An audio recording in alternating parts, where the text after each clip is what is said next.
Welcome back to Mitch's Movie Day. As I've said before, the first time I got to interview Liza was for an episode of Mixed Daily Top 10 Yes. back in 2013. Tagal na nun. And noon, hindi pa sila love team ni Enrique, of course.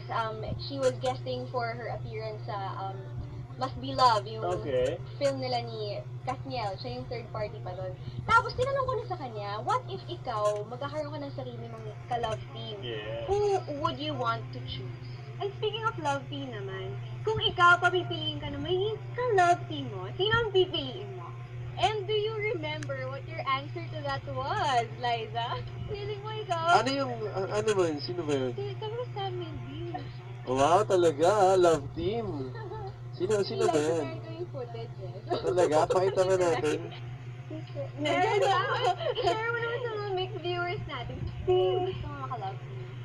Si Enrique to. Enrique here! Ay, napaka-perfect niyang batang yan talaga. So, do you remember your answer, Liza? Opo. Sino? Ikaw yung si Ako ba Enrique yun? talaga. Hindi ako 2013. yun. Hindi ako yun. Joke lang. Ano naman sabi mo doon, Enrique, na 2013 pa lang, sinabi niya na actually, ang bet niya talagang maka-love niya. Siyempre. Ganun. Yeah. Na-realize kong Okay lang, okay lang. kita kay Ate Ana. Okay lang yan. Okay lang yan. Intindihan ko. Joke lang. Siyempre, masaya. Natuwa ako. Kasi, ayun. At natuloy nga. Ang galing ni Lord, but forever. Yes! O yun nga, tatanungin ko namin, syempre lahat gusto itong malaman. Para sa inyo ba, my forever? Let's Oo. start with you. Opo. Wow. Opo, my forever talaga. My forever. Maniwala kayo.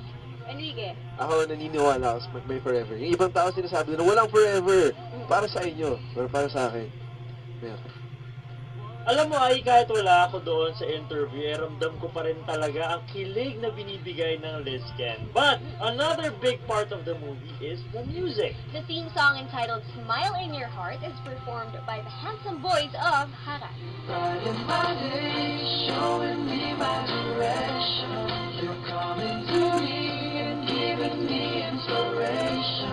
Natutuwa po ako na nagkaroon ng opportunity to do a theme song for a film of this magnitude. Gusto ko din makita ang Liz Ken. Ano yung reaction mo when you found out that you're going to sing one of the theme songs sa movie ng Liz Ken? My God. Nagulat ako actually. I found out siguro mga hours lang before recording. The next day, music video shoot. So very surreal.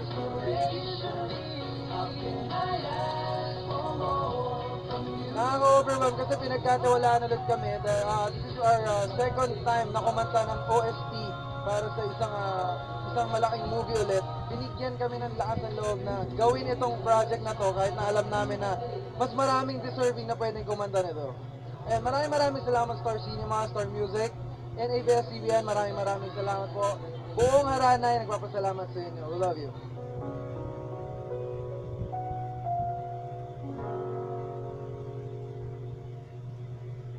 Aside from the theme song, the movie also contains several original compositions at nabigyan tayo ng sample ng Liz Ken. Ayun, so for mixed viewers, sobrang marami kami original songs, original music, aabangan nyo yun. May mga original na kanta by Trina Bellamide, and then may mga EDM music kami like First and Blessed, and then more original songs. So yun yung gusto ko kasi parang pwede siya for the next audition. Alam mo, ang dami talaga naghihintay sa'yo dito. Yung mga hindi dapat pumasok today, pumasok sila para lang makita ka, Liza. So, pwede bang bigyan sila ng sample? You in my life, there is nothing I want more. With you in my life, by my side forevermore. All the sorrows and tears of yesterday have faded away. Now tomorrow looks so bright, baby, with you in my life. Yeah! That song, Liza and Enrique just sang, was featured in the movie. It's an original track.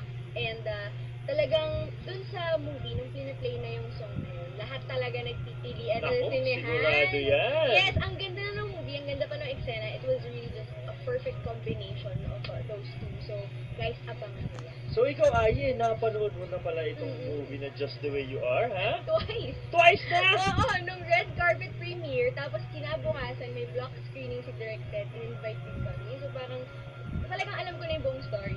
By heart, yung mga hugot lines, yung soundtrack, nasa ano ko na, LSS ko na siya, gano'n. And talagang as expected, yung red carpet premiere, kagulo talaga guys. Tingnan niyo.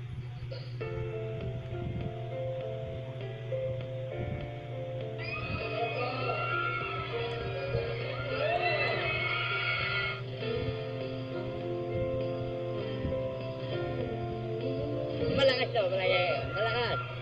Ang daming tao eh. Marami na rin tao sa loob. Of course, this ganyan eh. Talaga sinusupport ko. Yung the chemistry is undeniable. And I know that. Ano ba masasabi niyo sa love team na Lizken? Iba ang charisma. Coming from the success of Forevermore, sa tingin niyo po ano magiging resulta nitong Just the Way You Are? My goodness, this should be one of the biggest blockbusters. Kasi knowing kung gaano kasabit ang mga tao sa Lizken, di ba? We knew naman that this is a pair na parang will go places and may chemistry talaga. She's the one pa lang talagang, whoop! Sa Palalizken, super happy ako kasi they found each other.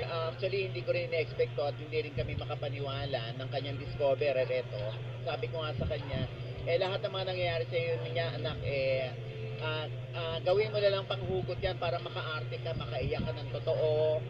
Yon, makapag-emote ka yan. Kaya yan, napakahusay niyang umarte. Why did you come tonight? Who did you come to support? Of course, Eliza, and because she's my best friend. And of course, patisingit ko eh. Friend ko din siya. He's been my boy since day one. Kaya all out support ako sa kanya.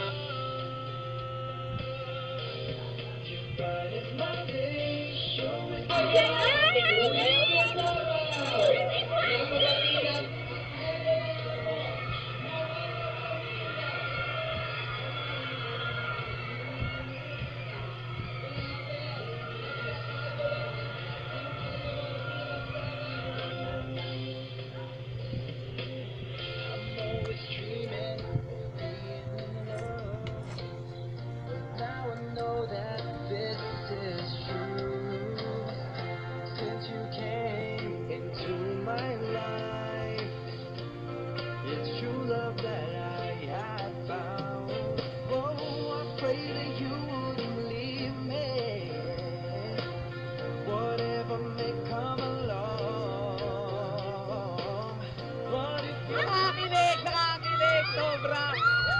Grabe, ang ganda kahit lalaki kikiligin. Cool. Nakakababa ng self-esteem yung ganda ni Liza. Nakakakilig po sobra. The best siya. Perfect love team of the year! Blockbuster, the best!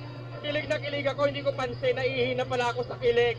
Ay, sobra nakakakilig, nakakatuwa, saka nakakaloka.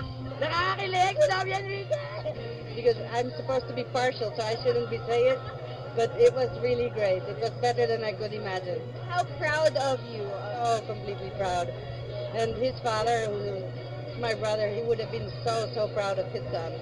I think he's there in heaven looking down to him, saying, good job. So, kakapanood ko lang Just the Way You Are, guys. And I think it's one of my most favorite Star Cinema movies ever. Kasi, alam nyo, sa umpisan, when I watched the trailer, I've seen this plot before, yung, may bet, pagpupusahan yung girl, tapos, pangit yung girl, papagandahin. Pero alam niyo dito, sobrang iba yung atake nila.